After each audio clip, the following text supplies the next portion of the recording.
on. We got Briahna Joy Gray in the house, and this will be on her channel as well, the Bad Faith podcast. Little crossover episode. Love that for us. Hilarious. She named her podcast that. We're going to discuss Cornel West's campaign and everything around that.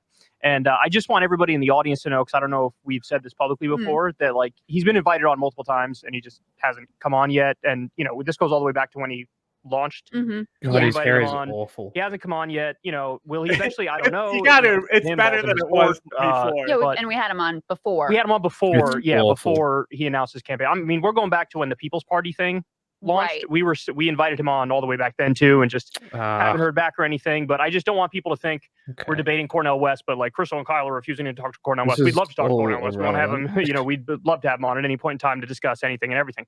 So we're going to discuss his campaign a little bit here, and so I want to lay out what my position is, and then Brie, I'll turn it over to you and you can respond to it, and Kyrstal, you can jump in at some point and say what your position is. We'll go through all the things. So we'll go through all the things.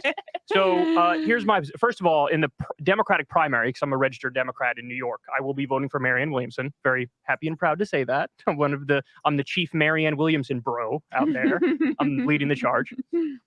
Now, in New York, I'm in a safe state. So would I vote for Cornel West in New York? I thought I had yes, because I have a 95% agreement with him on policy. And I think it would be nice to get the Green Party in a position where if they become more viable because we get ranked choice voting or something, it'd be nice to grow their popularity a little bit. And when stop. We get ranked choice voting, sorry.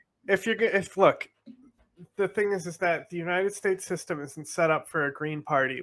If the Green Party ran like the way they do in some of the Commonwealth countries, and I know it's not the Green Party in Canada. It's the what's his party's name? That like the NDP or something. The Sikh guy. I have no idea what you're talking about. Canadian politician. He's kind of cool. He's a pretty nice guy. He goes on a lot of like small time people's shows and stuff. Right, interesting. Just so whatever. It's Canada's progressive third party. Australia has that as well. And what they do is because they have a percentage of the vote, they can wedge the vote to make advances on certain policy. And the United States just isn't set up like that, which is why it's unrealistic to vote third party in the United States. Because if it would be different if they could get like 15% of the vote and like wedge and stuff, but you do that by running as a Democratic primary. That's like, it's just a totally different system where a third party just doesn't make sense. Unless a first party collapses. Like if Trump started a third party, then it would be a huge difference. So I'd like to help out in that process. But if I'm in a swing state and it's Biden versus Trump, I'm at the point now where I don't even think it's a tough call. I would definitely vote for Biden, because either in that situation, even if other people are running, either the Democrat or the Republican is going to win. And in my estimation, Biden has definitely passed what I would describe as my bare minimum purity test. And I think if it's him or Trump, or even him or DeSantis, right, it blows them out of the water. And so I think I'd happily vote for Biden in that instance. Your response? So I similarly was voting for Jill Stein in New York in 2016. I did the same. And I also happen to believe that I know better now. I voted for it too, but I know better now. I mean, because like I used to have this philosophy because I live in New York, but at this point, it depends on how much I hate the Democratic Party. Mm-hmm. And this year I just happen not to. In general, my belief now is that third party votes are just the same as just not voting at all. I mean, yeah, pretty much. You just got to caucus. It's the only way to get shit done. Ironically, the Young Turks got shit done. They did a little bit when they were actually bothering. Yeah. When Chunk wasn't being a fuckhead. Chunk. In the primary. Shit. I do that. Marianne Williamson is obviously the most progressive candidate in the primary, and then vote for Cornel West in the general. And I know there are a lot of people in my audience who are frustrated by that plan because they think that it takes something away from Cornel West's run, or it affirms the Democratic like he was going to get anywhere. Vote for Marianne Williamson. running as a Democrat. I don't feel that way. I feel it's a little hypocritical to have that position, given that we all just enthusiastically voted for Bernie twice in the primary the last 2 rounds. You can make a distinction saying that Bernie was independent, and he always Go on. Ended before it got to my state. Wrecked. I think I was in South Carolina when he was doing his thing. I think he came there. I think I saw him. I was That's like, oh, look. That's the thing is what people need to realize about this stuff coming up with Trump. So he can, if he like just basically sweeps Iowa, he gets the nomination before any of the criminal shit starts. Yeah. So then so Super Tuesday happens before, and he can win the primary just on that day alone. And then what happens? And what happens? I don't know, but look, it's going to be interesting. Italy has handled it. Israel has handled it. You know, there's so many criminal democracies out there where they have prosecuted people who are totally in power, and we know Netanyahu is only in power right now just to like keep himself out of war crime prison. That's not even what he's going to. That's not even why. It's corruption shit. You know, it's not even the war crimes that they're after him for. That's pretty funny. But we've seen it. We've seen criminal leadership before. Yeah. I mean, Trump was a criminal when he was in power, but Nixon, criminal. Yeah. Somehow he got away with it. It's because the next guy pardoned him. Yeah. So that's why the thing is that I think that it'll be more than likely that Trump gets pardoned if he gets convicted of any crimes and stuff, and it'll happen. Surely not. Well, I mean, it could be an epic win for Joe Biden to do it. It just depends. Oh, by the way, Ukraine's going to hold elections, they think. But yeah, no, I saw that. And then Lindsey Graham is the guy who suggested it, and now Lindsey Graham is recommended to have charges brought against him for trying to overturn our democracy. So it's like, oh, Captain Democracy. That's so funny. Identified as an independent, and Marianne Williamson doesn't have that kind of cloak of distance from the Democratic Party. You can say what you want. I don't see those things as mutually exclusive in the least. So that is also my plan. I differ from you only insofar as that I would say it's a more difficult choice in a swing state to decide what you're going to do. But I frankly respect people who feel comfortable. It has not been something that I have to contend with, but I respect people who feel comfortable voting third party even in swing states. And the reason is this, and it goes back to that early bad faith viral Noam Chomsky interview, in which I asked him about a month before the 2020 race. Yeah, that's her show, Bad Faith. Look, she's trying to be ironic. Let's say Trump is an existential threat. Let's say that he's a unique threat among all Republican candidates. My concern is that every year, because we all vote for blue no matter who, because most Democrats vote blue no matter who, or most left-leaning people do, the message that gets sent out is that Democrats don't have a bar. You can go as low as you want, as close to the Democratic Party as you Republican Party as you want, and there's a ratchet to the right effect. And Republicans know that they can keep being more and more extreme. And so I want you to. Yeah, I think it's nobody is like held underneath a magnified glass more than like the American Democratic Party.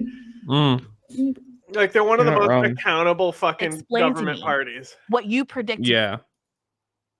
No, they really are. I mean, the GOP has none of it. Yeah, and their head guy is going to be a criminal. And while I paused, as an expert who's not being disingenuous like these people all are, the thing with Trump, and we said this before when they were telling him, please don't announce you're running before like the midterms, because they didn't want it to interfere with the midterms, so he did it anyway. So the GOP, they all hate Trump, but Trump was also powerful enough that if he started a third party, he would destroy the GOP. It would be just them dead forever, right?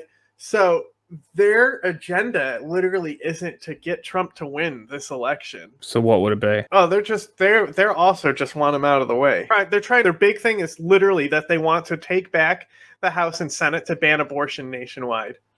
They're very open about it. That's one of their main critical platforms, which is why they're going to lose there too. Oh, they're going to lose everywhere. They're idiots. Fucking hell. But it's so funny. People are like, Biden's age, right? He's one of the more capable presidents that have come for a while, says a lot. If his age is holding him back. Go ahead. It really says a lot. Which we're no longer saying this new Republican is the worst that has ever happened. This new Republican is the worst that has ever happened. Tell me you're not going to be saying the same thing about Ron DeSantis or Vivek Ramaswamy or whatever other person comes down. We didn't say this about Mitt Romney. My subjective view to respond credibly to that claim. So if somebody could tell me strategically what the stopping point is going to be of making this argument of the lesser. We didn't say it about John McCain. I would be open to the idea that, okay, this is the last one. Donald Trump, fine. He tried to steal the election. Fine. That is a new line that he has crossed. But absent an acknowledgement that we are creating our own destiny by lowering the bar in these ways, I'm not comfortable coming out and criticizing anybody who no longer wants to be complicit. What is she saying here? I have no idea. I'm trying to figure it out. We're changing. She's saying go as low as you want. Because we're lowering the bar, we're changing our future. Like lowering the bar of like what you'll tolerate because you're gonna vote blue no matter who or something. Something like that. I don't know. She's just so disingenuous. It's hard to like even read what she's saying. In that kind of a system that's enabled the Democratic Party to not have a primary, treat Marianne Williamson as bad as fuck off, treat Bernie Sanders as badly as they treated him, and openly come out and say they don't have to hold a free, fair election. I'm in Spain without the S. So let me explain a little bit of my position. I think that'll help respond to some of what you said there. And I'm also curious to dig in a little bit more to your analysis of how the Biden administration has actually been in reality. So last election in 2020, I did live in a swing state. I lived in Virginia, still live in Virginia, registered in Virginia. And it did not feel good to vote for Joe Biden, but I decided to vote for Joe Biden, which is something I said publicly at the time. But I you want voting to feel good? Why do these people have this incessant need to tell people who they voted for? Nobody gives a fuck. Well, here it matters because it's so dumb. Well, also because it's not mandated here, right? They're desperate that they also need to get on TV to get talked about to get people motivated to vote to begin with. Like it's all a circle agenda going. It's very funny. It's ridiculous. It's so absurd. It's like reality TV. This was not easy for me. If you, wherever you live, swing state, not swing state, etc., you do whatever you analyze is the right thing to do. And the reason that I voted for him primarily at that time, even though I thought he had an atrocious record in the Senate, even though complicit in the Iraq War, complicit in bad trade deals, complicit like terrible things on crime, all that stuff, right? The primary reason I voted for him was because of the National Labor Relations Board, and because labor politics and building out union power in this country, to me, is one of the most important goals and something that I think we all share and leftists generally believe. Now, in retrospect, not only do I feel good about that vote, he's actually surprised me. Now, I've got all kinds of issues, right? On the National Labor Relations Board, though, specifically, they just issued a ruling which could be a complete game changer for unions. And just to explain to people a little bit, basically, in the past, bosses could union bust with impunity, no accountability. Is she mansplaining us? Now, the process going forward is completely changed. We already know what she's saying. If bosses are caught union busting, then that's it. There's no more election. It's canceled. They have to recognize the union and start bargaining with them. That's the biggest shift in labor relations we've had in our lifetime. So that's why at this point, I'm not only, it's likely to, I'm a Marianne supporter as well, but we can all see the most likely outcome is it's going to be Trump versus Biden.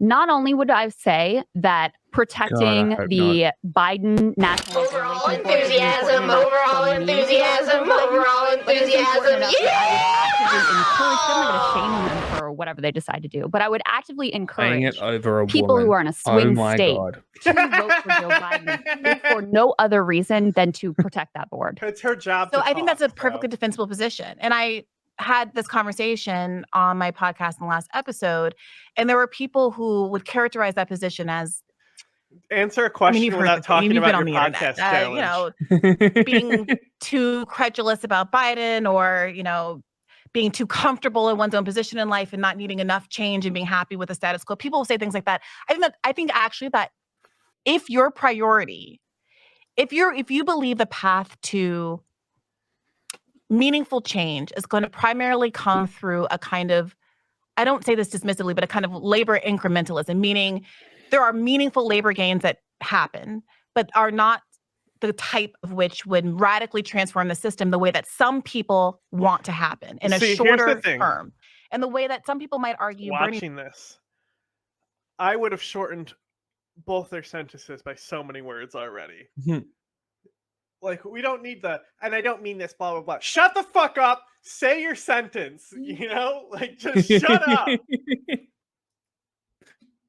Like, I do this all the time, too, And that's why I edit run on myself. sentences. Yeah, I mean, that's the whole point of editing. It's so much better than doing a live recording.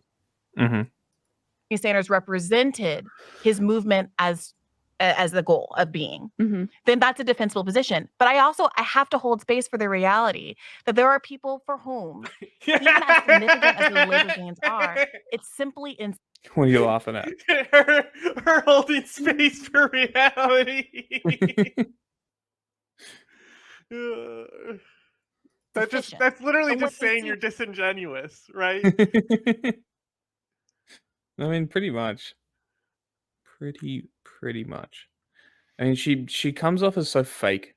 I have no idea who she is, and she's just so fake. She was on Bernie Sanders' campaign. She's one of the people I point to when I say Bernie Sanders' campaign. While it made the progressive movement, it gave us certain figures that are very bad. Evil people. Like her. Oh, yeah, she's awful. When they look at the trajectory of the last 50, 60 years of Democratic Party politics, when they read Listen Liberal and see the longer game, the Democratic Party making a concerted choice to back away from labor in a way that has gone on for decades and isn't necessarily turning around as a consequence of Joe Biden having some good NLRB appointments. So let me actually, and then I want to jump into it. So number one, I don't think that in massively increasing union density, I actually don't see that as incremental change. I mean, if you look at the chart of the decline in the middle class and the decline of union density, you'd be hard pressed to find. Joe Biden didn't have this policy on being this union heavy until 2016 with Bernie Sanders. Interesting. He changed. So Joe Biden is one of the people. That's what makes him a good elected official, is that he's not a disingenuous person. He uses his judgment to represent the people the best that he can and what they want and what's best for them. He's like there's very few politicians like that. Yeah. But I made these arguments as well. But the other piece is, I feel like those same people who are right about the Democratic Party, they were right about the analysis in Listen Liberal, right about the fact that you had, this free trade bipartisan consensus, and in large part a union busting bipartisan consensus, also don't acknowledge that there actually has been a notable shift in the Biden administration. Now, my big issue with the Biden administration, I mean, there's a million of them, right? On foreign policy, I've got problems, but my biggest issue economically with the Biden administration. She's not going to say where. We all know where. But I'm trying to figure out how we get them to have Pokemon go to the polls. Is the way they've allowed the pandemic relief, the short-term pandemic relief programs to fall away and leave a lot of ordinary Americans in a more precarious financial position now than they were at the beginning of the administration. And that's not nothing. But when I look at the long term, when I look at the fact that, listen, with the Inflation Reduction Act, with the CHIPS Act, with infrastructure investment, you're talking about industrial policy in a way that would have been completely unheard of in the Clinton-Obama era. When you look at not just the NLRB, which I said is like the core for me, but also his antitrust appointments and the fact they're really trying to reverse decades of neoliberal attack on any sort of trust busting. I feel like none of those improvements that have made IRA Biden expansion on that front way better than Obama. That's a controversial one. That's an IRS agent killed another one on the shooting range recently. And that's hilarious. But yeah, like the expansion of the IRA, like that's all part of this. Like you can't do this trust busting without the expansion of the IRA, right? That's IRS. Yes. Sorry. Hang on. Beat the hell out of black and tans. Oh God. So we can start killing the Protestants. No, Michael, that's not what this is about. Yeah, so the IRS, the expansion of the IRS. You're right. That's a controversial one, but if you're going behind all this trust busting and how he's like doing this type of stuff, you have to acknowledge it. And especially, that's the thing is they're just trying to get votes for the Democratic Party. But like, if you should be clear that this comes at the expansion of the IRS and explain to people what the IRS actually is and how it's like the fear mongering. Like, obviously, it's another government agency. It's not like I'm like, oh, I love when government agencies have more authority. I'm just saying the fear mongering about them is unwarranted and comes from like this capitalist upper class who wants you to be anti-IRS, wants you to be anti-tax, because whenever there's a tax cut on the like middle and lower income class, it's going to be bigger up top anyway. It's a tax cut for them too. So they spend tons of money doing it like this. So anyway, go ahead. Way better than Clinton. I just feel like there's no willingness to acknowledge any of that whatsoever. I don't think the issue is acknowledging it. It's how much it matters to you, how weighty that is to you, and how much you see. What a pretentious thing to say. Meaningful, fine, call them meaningful improvements as really core to the nature of the project that you're on. And I think that what some people are frustrated by is that this went from feeling like, in both left media and left politics, a bigger revolutionary project that was going to the core of our capitalist system and wanting to radically change the way that human lives are valued, so what we consider to be the nature of our social So first she said revolutionary movement. No, shut the fuck up. You're voting. That's not what a revolution is. Radical change, much better use of an adjective there. Safety net, what we believe to be the nature of what we consider to be human rights. And they wanted to join a movement that validated what many of us felt intrinsically, emotionally for most of our lives, that something in the milk very much wasn't clean. And Bernie came along and articulated that it was legitimate for us to be asking for something more. And so at this point, it does feel as though there has been a kind of a bait and switch. It's not that what you're describing isn't true or legitimate. And I said this on my podcast. If your priorities are what you have kind of articulated your priorities as being, I think it's a perfectly legitimate argument. But I have to hold space for the fact that for many people, it simply is inadequate. Wait, can I respond? Yeah, let me jump in here. So my issue is that many people on the left are, I would say, dishonestly refusing to acknowledge any good things that were done.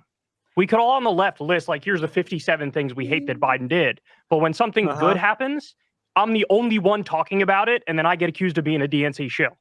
Now, I'm not like, look, I'm not blind. I think I wonder. Let's be honest, you have to look I wonder why this happens. Here's the good things that happen. Here's the bad thing that happened. I'm going to give them all to you. And then you could judge how much you value each and which one you weigh more and how that factors into your like voting analysis. But I was like the poster boy back in the day, or people viewed me this way, as like, he's the purity tester. He's like the main purity tester guy. What is with this purity I didn't stuff? vote for Biden in 2020. Is that why he's dyed his hair white? The purity thing is so weird. What did he just say before that? Oh, that he's a DNC shill because he's like tries to be. Kyle Kulinski he's a straight shooter. He doesn't bullshit. I mean, just from what I've seen from him, he seems like I'm not saying I agree with him. I'm just saying he seems genuine to me in his opinions, unlike other people. This whole thing, you wonder why there's people who have gotten like, look at Jimmy Dore. He's even selling that he's a liberal. There's steps down the chain. Everyone talks about this, that Democrats fund crazy candidates on the right, and they kind of blame that because some fash got in somewhere. And so do you think that's all they fund? You don't think that they fund other things? Disinformation campaigns, and then there's foreign agents right now. Biden is heavily invested in a war in Ukraine. How invested do you think Russia is in disinformation against Biden? As far as Putin's concerned, he's probably hoping Trump's going to win. Yeah, I guarantee that he is. It's his favorite candidate for sure. There's no chance it isn't. Because I didn't think he would pass my purity test. Now, at the time, people could go back and watch the video.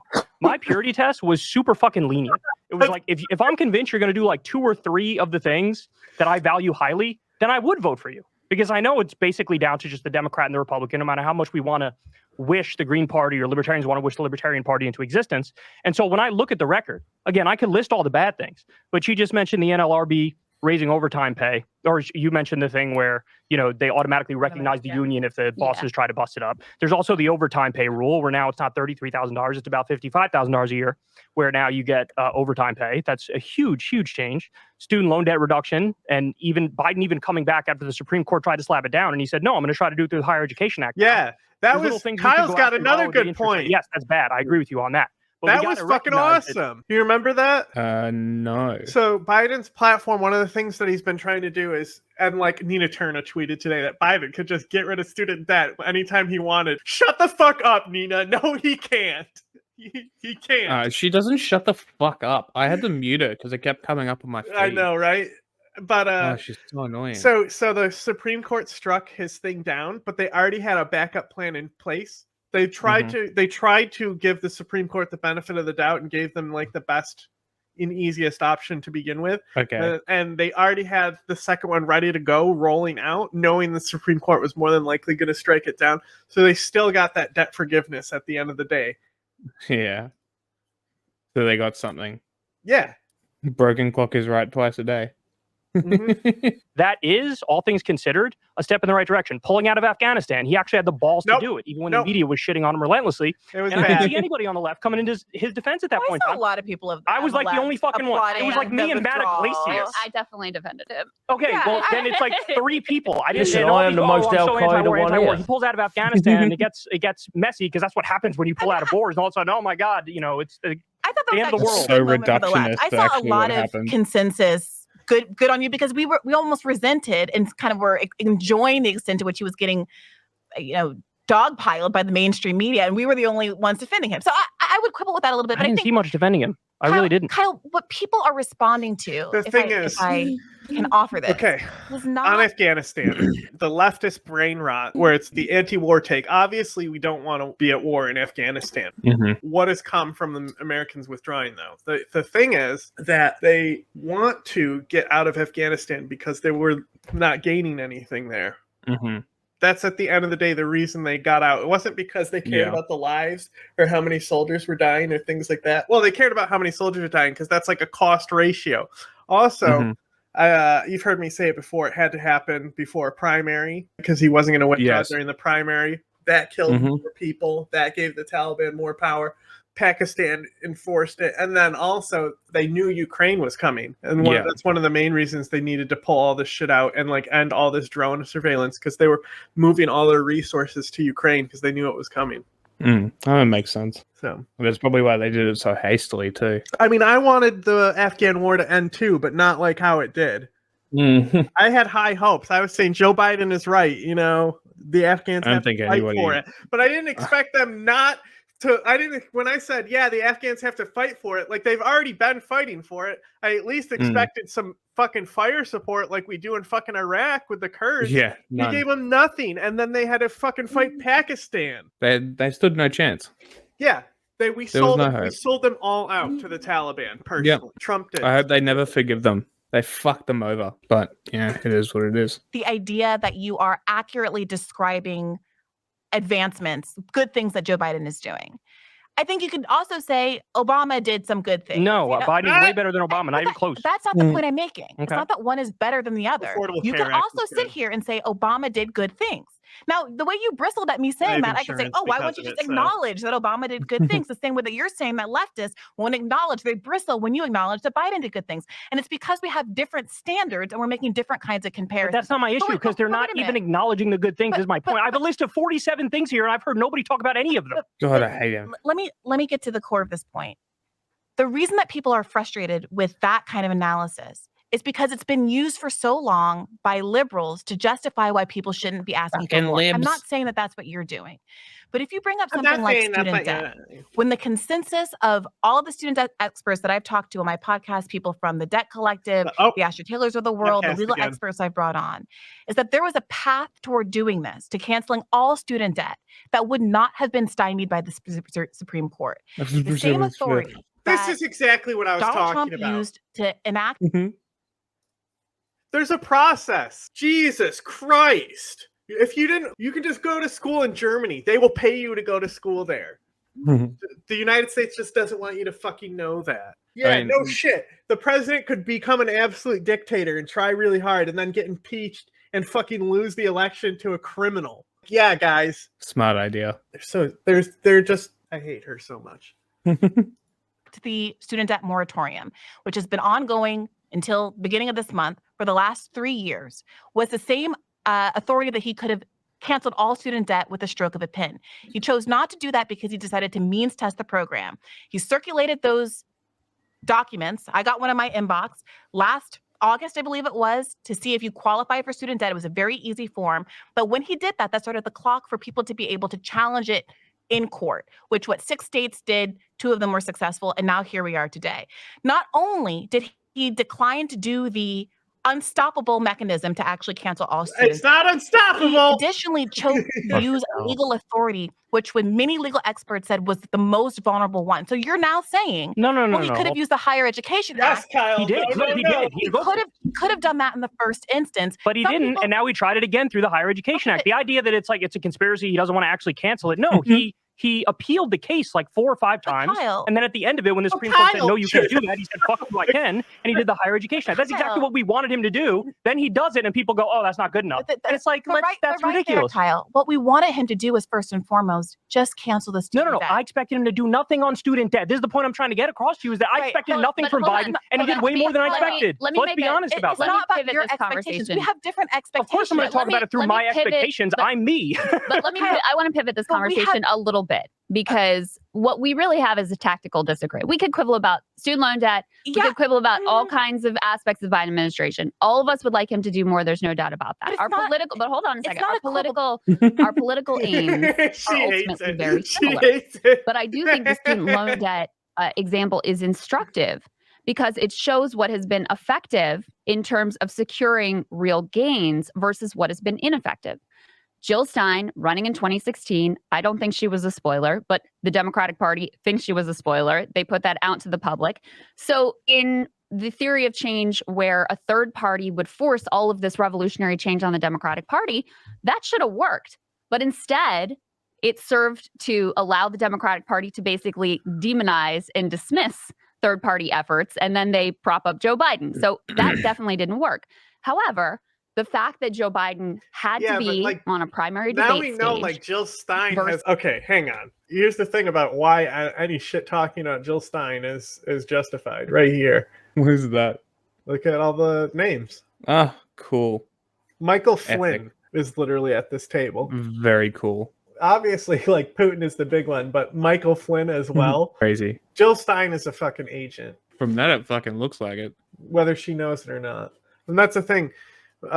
People don't understand what the word agent means. Because they think it's the same. They think CIA officer and CIA agent. They don't understand agents are not. Well, they technically are employees of the CIA, but agents are recruits that you can make unwilling agents and things like that. You can just gaslight people into being agents. Agents are just a personality that a case officer or a field officer uses to get their intelligence to analyze. There's no American agents. Well, there are, but they're mostly FBI informant type stuff, which would be the same thing as an agent. Sure. And Marianne and a whole lot of Elizabeth Warren, a whole lot of other people who were pushing him on student loan debt cancellation, forced him into a position of doing something when he 100% would have done nothing otherwise.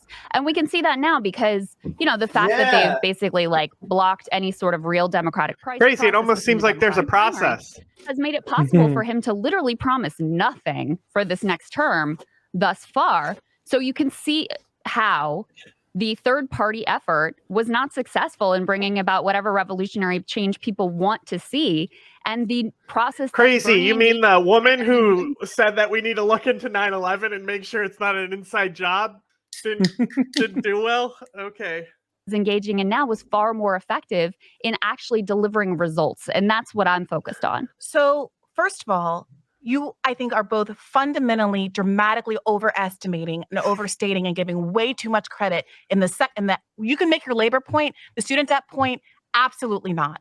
Joe Biden promised and coerced she really hops on this fucking point by saying he was going to cancel at least $10,000. Is this her one trick? Debt, and moreover, cancel all student loan debt for graduates.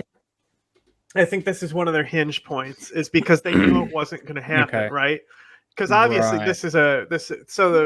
the genuine point that people were negotiating for it was like the like child tax credit, which is like I don't know exactly what like a that is, baby but bonus. but like like it like eliminated child poverty, and that expired, and nobody gives a shit about that. But we're focusing on the student debt relief because the agents that are among the left knew that this wasn't going to pass. That's why Nina Turner tweets it out, saying he could have done it. It's just the thing that they're focused on. It used to be the forced to vote for Medicare for all. Now it's this. Interesting. Of HBCUs. And he went down to Georgia, a state that he not only needed to win for the presidency, but needed to win for the Senate, and where there are 3 of the major HBCUs in the United States of America, made that promise, and people knocked doors and turned people out to the polls on the basis of that promise, which he immediately stopped talking about the second he got elected and reneged upon. I'm trying to figure out how we get them to have Pokemon go to the cancel all polls. student debt. And I know because all of these student debt advocates have been talking about how they were directly liaising with this office and communicating these points, and they chose to ignore them and do a plan that he knew could be obstructed. You can say it's not a conspiracy theory, that's conspiratorial thinking, but it's either a conspiracy or he's an idiot. Those are the options. And I'm not especially comfortable in validating either of those things. Now, you were saying that you were looking through the prism of your own perspective. No, I was saying I expected nothing from him, like we all expected nothing from him. Absolutely not. The people that he promised. I expected nothing from him. I expected nothing of Joe Biden. He was the guy who brought us NAFTA. He's the guy who brought us the Iraq War. He's the guy who wrote the Patriot Act, who wrote the crime bill. I expected nothing of him. When a presidential candidate makes he also ended a genocide, Kyle. Mr. How come we don't talk about the good things? How many people have ended a fucking genocide? It's a pretty short list. Yeah, exactly. Is a very short list. In order to get them to go to the polls. I believe it's my job as a member of independent media to make it I'm clear trying to figure out how we get them to have Pokemon go to the polls. If Biden wants to run as I'm a milquetoast incrementalist who's just better than Trump, he can feel free to do that all day and night, and then he would have lived up to the expectations that he set for himself in the constitutional primary campaign. He did run as a milquetoast. He promised to cancel all student debt for every graduate of an HBCU and $10,000 to $20,000 of student debt for people who earn less than $125,000 a year. Now that might not matter to you, and I defend you guys against claims that you don't care about this stuff because you're out of touch and it doesn't affect you in material. I think that some of those claims get really silly and overly personalized. But Biden made a choice to tell 44 million Americans who have student debt that he was not only going to not fulfill his promise to them, but that in the middle of the debt ceiling argument of a couple of months ago, the one thing that he was going to bargain away to get the debt ceiling passed was ending the student loan moratorium. Fair. So now it's not me. I'm not the one in control of whoever votes. He has to make the case to those 44 million Americans who's he's starting their student debt up. That's right. Months is the plan stronger or weaker than what you expected? Because it's way stronger than what I expected. Hold on. Weaker than what I expected. I expected nothing from him on student debt. Nothing. The real question, though, is we all want all of the debt to be canceled. Duh. Yeah, of course. What is the most likely path to get us there?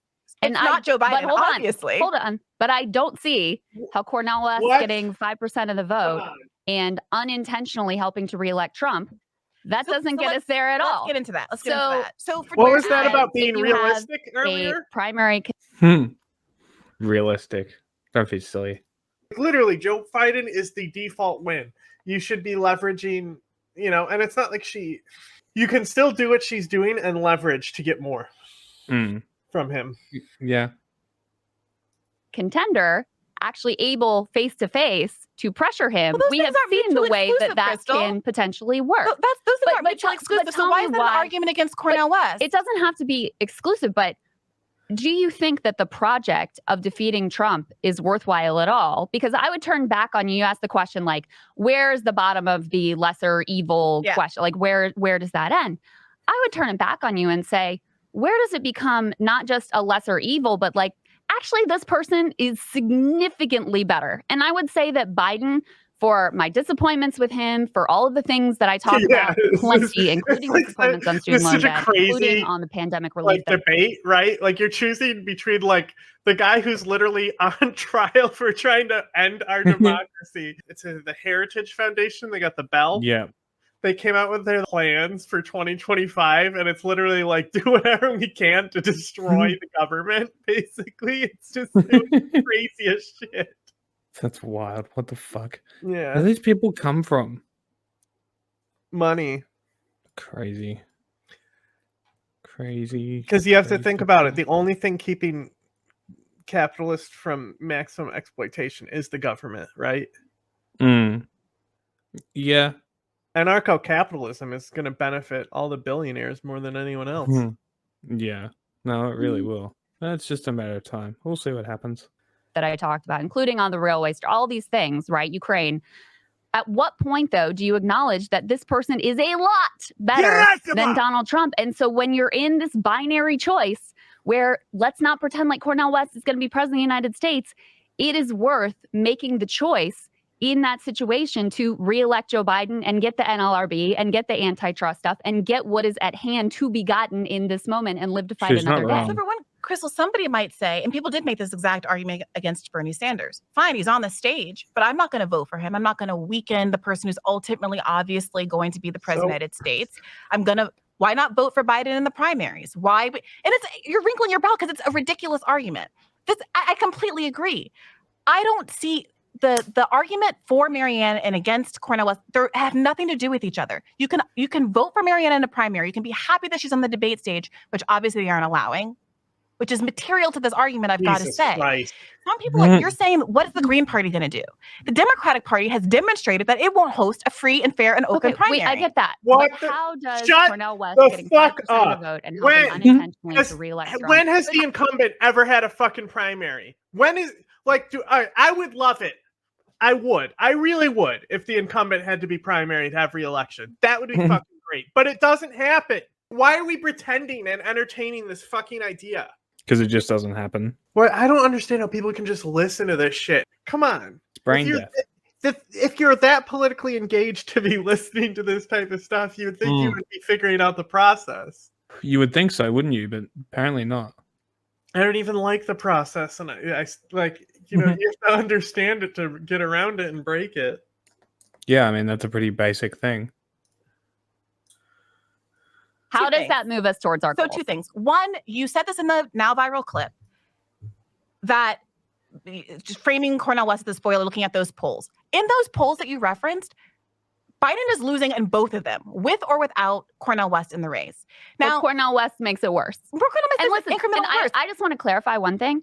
I'm not blaming people or saying like it's their fault for Trump getting reelected or whatever. But I am saying we would like it if the way the Democratic Party responded to Cornel West would be to cancel all the student loan. But we know that's not reality. So we know that what ought to happen and the reality of what will happen are 2 very different things. Let's get to the second point. Yeah.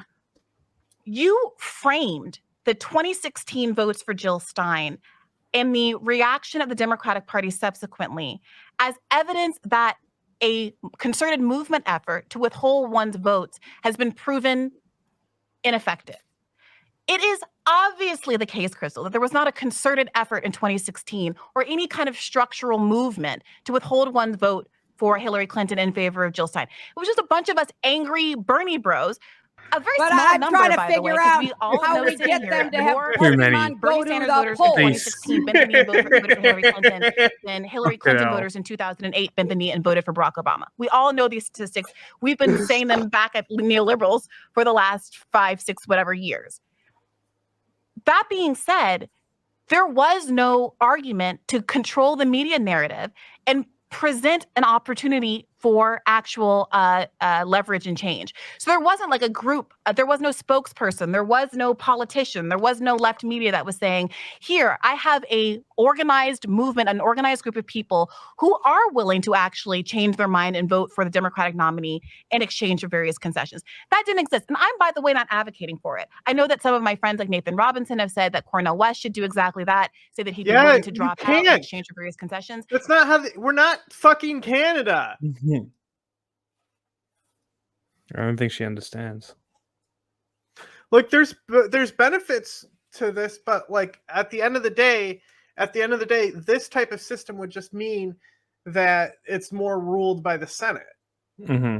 Do we want to install more power into the Senate or to draw power away from the federal state? Like, who the fuck cares?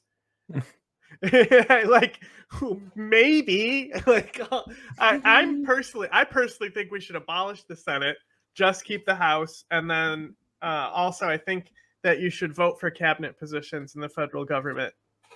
Yeah, that's not a bad idea. I think that's better than nothing. I think that's more than, frankly, I love Marianne and I hope she's successful, but that's more than Marianne is likely to get out of this. However, that is not even my plan, that's my perspective. Yeah. What I am saying, though, I is feel that bad knowing that the Democrats for Marianne, that the bad faith people don't even back her. They're like on this Cornel West train, you know? Like Russell Brand should be like, his whole thing should be like he should be her main platform. All over her, yeah. Yeah. And you can just tell how fake that shit is just by who I mean, Bill Maher platformed her.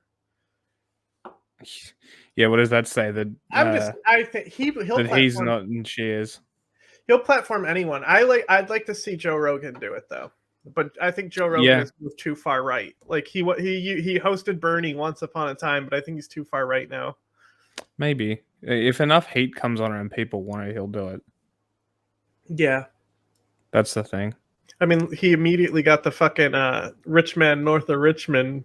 Yeah, exactly.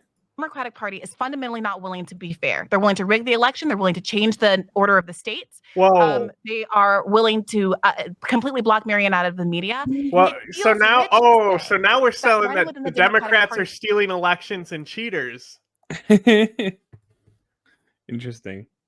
It's a bold move. Is manifestly and demonstrably more effective in actually changing the outcomes because of the structural barriers than Cornel West, who at very least, you're keeping very dismissive, Kyle, about this 5% matching fund. First of all, I've said like 2 words in the past 10 minutes, okay? So I'm not being dismissive about anything. He gets so fucking defensive. Okay. What is it that I'm chomping at the bit? It's the structural barriers against running as a third party, as rigged as it is. He just needs to calm the fuck down. Just have a conversation, you fucking wanker. Here's the thing. I think Kyle is a genuine person, and when you hear the shit coming out of her mouth as a genuine person, your natural reaction is just to fucking be enraged by it. I need to squirt something up my nose real quick, but you can hit play. I'm going to unplug my headphones. By the DNC against outsider Democrats, which it definitely is. It's even more rigged against third parties, which is why they always get like 3% of the vote. Which is literally why Bernie got 43% of the vote. Which is literally why people feel it is a structural advantage to get someone like Cornel West to 5% of the votes so they can get federal matching funds. To me, as a voter, 40% as a Democrat. For me, as a voter in New York, I'm not interested in shoring up. For me, that's him getting his ideas out of shoring up Cornel West. That's the whole point. I am not a Democrat. I understand that. That's very clear. But I'm saying that would shore up Cornel West. And the people who also don't want to vote for Joe Biden under any circumstances are not Democrats. And fundamentally, you can make your argument. I think it's a perfectly legitimate argument to make to Democrats. I think that Democrats might think that Joe Biden is a manifestly better Democrat than other Democrats. But it's not about whether you're a Democrat or a Republican. It's about what are your political goals. And I think that 100%. We share a lot of the same political goals. There's a big one that we don't share. But hold on. The table is so I still don't understand. Just lay out for me. What in the ideal scenario happens, and how does that constitute any sort of revolutionary change or help to further the goals that we largely share? Yeah. I think for one, getting federal matching funds for third-party candidates, since I believe third parties are going to be a much better vehicle to actual meaningful change in this country than the Democratic Party. Okay, I think she has a point. I think she has a point. Yes, it would be cool to fund third parties, but also the Republican Party is a mess right now, so it's a bad one to look at. But maybe after it dies, we'll see. But the last Democratic primary was fucking awesome. They were getting questions on the fucking Rojava withdrawal, and Joe Biden was Joe Biden, Pete, and Tulsi all were really strong on but Biden was straight up that anti-genocide fire came out of him. in this debate, and it's like some of his best shit is like defending Kurdistan on this stage when it was like, and someone like Tulsi got on and who else was on that stage? I think Marianne Williamson was. Crazy. It's almost like they have primaries on certain years, depending on who's an incumbent. It's if the only way that third parties would work is if multiple third parties split off from both parties and split both votes, so nobody got the majority. That's the only way it would make an impact. That happens in places where you have more of like the legislative type democracy, where where they kind of select that. Then it becomes more like splintered. But like there has been multi-party systems. Okay. But it's when America falls into those no party systems, right? So as long as it's not in one of the defined party systems where it's like sides of the government. Okay. So there have been periods where there have been multi-tiers, but for the most part, there's always been two main parties no matter what, because at the end of the day, they run under like a certain thing. But like the Democrats in New York run under like the working families line, like the Progressive Democrats. They run on a completely different party inside the Democratic Party already. Okay. But this is like for Senate and stuff, not for like president. Yeah. Gotcha. Is infinitely more significant a goal, but than third parties haven't gotten a single electoral vote and in it's like round years, and round and round and round. No, but it's true because I mean, look at Ross Perot had all the money in the world. It didn't matter. He didn't get one electoral vote. Do you agree that ranked choice voting needs to come first? That's the important question. Do you agree? I disagree. If we get ranked choice voting, no. I look. I think you can get like the sub parties, like you said. For example, Turkey. I know, terrible example of democracy, but this recent election we saw like it was a runoff. And also, who's the libertarian guy? What country is that? Is that Argentina? El Salvador. No. The guy who's the captain libertarian, who's like isn't it El Salvador? No, El Salvador's the cool guy who wears the hat and holds up his own government with guns. It's Central America. I think it's Argentina, that crazy guy. It's Central America. He looks like the guy from Clockwork Orange. People don't understand their democratic process. He's not projected to win. It's just that the other main parties ran two candidates, while the Libertarian Party there ran one. Right. So he has to not only win the next election, but the runoff after that. Because just like Turkey, it depended, Atlanta had a runoff election. So runoffs, I think a runoff system, adding in that extra step to the American democracy, I would think that would be a better change that would be realistic to bring about with third parties, is make them so they cause the runoff where they get enough percentage of the vote, but because of how the Electoral College works, it can't be done with the Electoral College in place. Yeah, that's true. That is true. That's probably the most convincing argument I've heard to get rid of it. That we can allow more parties without it? Yeah. Interesting. Then yes, overnight third parties become more viable. That but until we get them, they're not viable. I think that Cornel West running in a general election where he has been doing this. He's been talking about ranked choice voting in interviews, but continuing to talk about how the onus is on the Democratic Party to prevent the spoiler. Locally. He is in a position now running in a general election every time he goes on TV to say, if you're upset at me at being a spoiler, you need to look at the Democratic Party, who across the country for the last decades has been purposefully undermining any ballot measures that effectively put into effect ranked choice voting in Maine, in North Carolina, the way they attacked Matthew Hoh. I am not the enemy, they are. And that's the burden shifting, the narrative burden shifting I think the left should be engaged in right now. To the extent that you think that Cornel West can ruin Biden's chances, isn't it Biden's responsibility to find those votes, not among disaffected third partiers who don't owe him anything anyway, but the tens of thousands and millions of disaffected Democrats who aren't going to vote for him? We've all talked about this together. In Wisconsin, in 2016, there were 88,000 registered Black voters who voted in 2012, who declined to vote in 2016. That's like 2 or 3 times the margin by which Hillary Clinton lost in that state alone. And yet we're sitting here talking about whether or not Cornel West is going to pull some third-party voters away from the Democratic Party. It's the difference between what I would love to happen and honestly, the reality that we have experienced. She has a point in regards to who gives a fuck about this conversation, really. Like, none of you are being realistic now. Yeah, but they got to fill an hour. Now, I mean, we tried it before in 2016. It did not help. What did we try in 2016? The third party effort. Jill Stein was not a spoiler. It is not those voters' fault who voted for you, like you guys that voted for Jill Stein. But she got blamed anyway. Trump. But she got blamed. And then the left was further marginalized as a result of it. Blame us, guys. So I don't see the connection. If I did, I would love to vote for Cornel West. It would feel way better to vote for Cornel West. I share his politics almost 100%.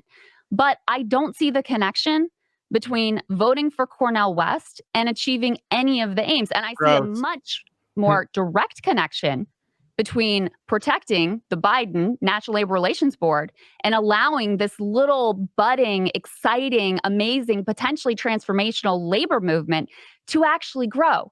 Whereas if Trump gets reelected, which is, listen, it's the fact, based on how the Democratic Party is going to respond to Cornel West's election bid, it is more likely that Donald Trump gets elected with Cornel West in the race. And that, to me, is a massive loss because we know what his record is. We know what his National Labor Relations Board was. We know who his labor secretaries were and how they were engaged in all this union busting. And so I see a much more direct connection between that moving the ball in our direction than, Cornel West getting 5%. And either his candidacy not really mattering at all, or being used once again to, smear the left and marginalize the left and say these are just the people that are interested in getting Trump elected. So to that second point, I'm just going to be honest. Not only do I not care about arguments that the left is going to be smeared, I think it's silly because no matter what we do, the left is going to get smeared. Bernie won Nevada, and it was, oh my God, we're going to decapitate people in Central Park. It is, I think, deeply unrealistic to expect that there's ever going to be a left movement that genuinely challenges power in this country that's not going to be smeared. And if you are choosing your political strategy on the basis of what's going to get you a pat on the head from MSNBC, I know that's not what I don't mean to mischaracterize you, but that is naive. Listen, that's fine. And I agree with you. Left is going to be smeared. But the question is, what is actually going to move the ball forward? I'm confused by why you keep asking that. Because I don't see... Because policy is all that matters at the end of the day. I don't see how Cornel West getting 5% and helping to reelect Trump ends up with things going in a better direction. Like that, Kyrstal? He gets 5%, and then the Green Party, a third party effort, it gets stronger and more well-funded and more able to compete in future elections. Until we have ranked choice voting, there is no even 1% viability. Go ahead. Can you admit that? How did the Greens become stronger because of Cornel West? Okay. Or is he running in the Greens? So there's this gaslight thing that the third parties do here, where they say if we get 5%, we're guaranteed like more funding or like national debate stage stuff. They're never going to get 5% for starters. And also, I don't think the Green Party is even registered and running in all 50 states. Talk shit about the libertarians all you want. They make sure they have ballot access as in many places as possible. But the third parties, we built them up before 9/11. This happened. You have to think about at the time, like the Clinton Democrat. And think about how actual leftists felt at the time with Clinton, who is basically the most centrist president we've had in the modern era. Okay, yeah. If you're any like further left than Clinton, you're obviously going to be looking at So there was a whole campaign to empower the third party, to empower the Green Party. Ralph Nader. And they basically did a pump and dump scam at the end of the day. Like, I'm not kidding. Sold all this shit. Oh, they're going to build up the party, blah, blah, blah. This whole thing, just inflating all this stuff. Well, they got so much money put into them. Zero came out of it. And ever since then, there hasn't been a Green Party movement. So I understand we have a really young voting population coming in, and a lot of them don't remember what it was like before 9/11. Like, I barely do. I only know this because I've looked back in history and like I've studied a little. Like I was a baby when Clinton was in office, but still, it's not going to happen. The Green Party's a fucking joke, and they run fucking Russian agents who have dinner with Mike Flynn and Vladimir Putin. People will be like, "Oh, but you acknowledge that voting, no third party has any chance in hell." You agree with that, right? Has been doing most of the ranked choice. Who do you think? Can I answer it? It's a simple question. I'm going to answer it in my own time, in my own words, Kyle. Respectfully, it's a simple one. The ranked choice voting thing. If we get ranked choice voting, I go around. I do a lot of podcasts, and I don't know what's going on right now. I love this. My podcast last month, but I'm getting a little frustrated with feeling shouted down and disrespected in every single space that I go into. I gotta say, are you gonna cry? Are you gonna cry? Clean it with your washing money. Who do you think has been doing the bulk and the best funded ranked choice voting advocacy in terms of getting it on ballots and getting it passed in the United States of America? Third party voters. The Libertarian Party. Yeah. Because unlike the Green Party, I'm no fan of the Libertarian Party, but for obvious reasons, they were enormously better funded than the Green Party. And they, as a consequence, so funny because they're literally we all know what a joke they are, right? But they're literally the only legitimate third party at this point. Yeah. And they literally something. They ran a guy who, after he got eliminated, he got naked on stage to prove a point that politics is a joke. So good luck, guys. That's so funny. What a legend. Yeah, and now they're fascist, unfortunately. Yeah. Been able to make much greater gains and actually getting ranked choice voting passed around the country. What I'm saying is that there's a tangible material benefit to getting more money for a Green Party, whatever third party happens to be, but right now all we have is the Green Party for obvious reasons. Getting them more money to do... Hi, I live in a country with ranked choice voting. It sucks. That is all. The work across the country to advance... We have certain elections that do ranked choice. So certain localized elections for local things will do ranked choice voting. Yeah, it should only be local. That's one of the reasons why the mayor in New York got elected, who's a total fascist and is cracking down on immigrants. Is that the Eric Adams guy? Yeah, I want to say, but let me fact check that. My allergies are... Yeah, no, it's garbage. Ranked choice is garbage. Stop advocating for ranked choice. It's trash. Because your vote still goes to the guy that you didn't want. Yay. Yep. Hooray. Yep. New York's first full ranked choice election changed campaigns. Yep. Epic. Ranked choice voting got us that guy. Awesome. Yeah, an even better argument against it. Yeah, Eric Adams. Fucking literally the NYPD guy. Yeah. Well, you literally might as well elected the fucking police commissioner. Mm-hmm. Ranked choice voting, rather, is exactly the goal that you're articulating. So yes, I do see a direct connection between your goal, your stated goal of getting ranked choice voting and voting for the Green Party. You know who's not going to fight for ranked choice voting? The Democratic Party. Here's my point. There's not even a 1% chance or a 0.1% chance of Cornel West winning unless or until we get ranked choice voting. So I have to be honest, I feel like it's self-disenfranchisement to really put all your effort into third parties before we get ranked choice, putting the cart before the horse, in my opinion. That's my point. And on the issue of Democrats versus Republicans, we know either the Democrat or the Republican is going to win. And clearly we have a disagreement in terms of how good of a job Joe Biden is doing. Because like I said, I expected nothing of him. She wants to take votes away from Biden. That's the difference between you two. Main difference. Mm-hmm. This is the guy who brought us the Iraq War and the Patriot Act and NAFTA, and he's like the poster child of the conservative Democrat and the neoliberal. But then he gets in office and he does all these things which shock me. He massively reduced the drone war by over 90%. He, like I said, pulled out of Afghanistan. The Supreme Court overturned the EPA's ability to regulate greenhouse gas emissions, and the Democrats slipped into the IRA a provision that redefines carbon as a pollutant, which then allows the EPA to start protecting the environment again. If we didn't get that, and yes, that was brought to us by Democrats, we would be beyond fucked on the issue of climate change. We still are, but we'd be even more fucked if the EPA couldn't do basic EPA stuff. We have project labor agreements for hundreds of thousands of construction workers. That came to us from Biden. $15 minimum wage for federal contractors and employees. That's from Biden. Gun reform with red flag laws and closing the boyfriend loophole. Those are definitely good things. Ketanji Brown Jackson on the court. A George Floyd executive order to create a registry of abusive cops. We have the PACT Act, which is healthcare for veterans exposed to toxic burn pits, which every single Republican voted against. He added 800,000 manufacturing jobs. I didn't expect any of these things. Gulf War syndrome. So when I talk about Biden the way I do, is because none of these things were on the menu and we got them. So now when I look at the fact it's either going to be Trump or Biden, a standard generic Republican or standard generic Democrat, the way I feel now versus the way I felt in the past is like, oh, this is definitely way better. If you asked me in 2019 or 2020, I'd be like, I don't know, man, flip a coin. 52% maybe a Democrat's a little bit better than a Republican. Now I'm looking at it like, it's not even close. One blows the other out of the water. And all I care about is the policy. And when we have all these policies, I mean, we have a 15% corporate minimum tax rate now. That is not on the healthcare sector, though.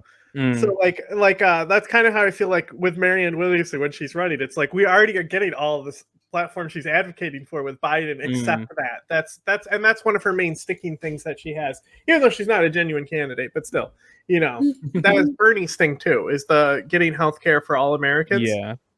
I think that's the main thing that if you're like a third party runner, whether you're like green or not, like that should be the platform that you're competing with. So that way, so this is the only way, because if we want to use them to wedge, the only way to use them to wedge is run on a single issue like that, get enough support behind it that then the Democrats have to cave and give you that, because as soon as the Democrats give you that, that third party has nothing to elect anyway, right? It takes their power away. So that's the only way you can actually wedge shit.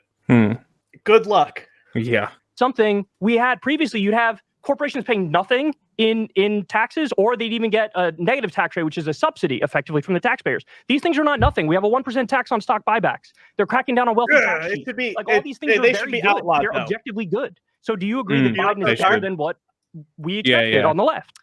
Maybe you've already said that your expectations are on the ground, and it seems like he's surpassed your expectations.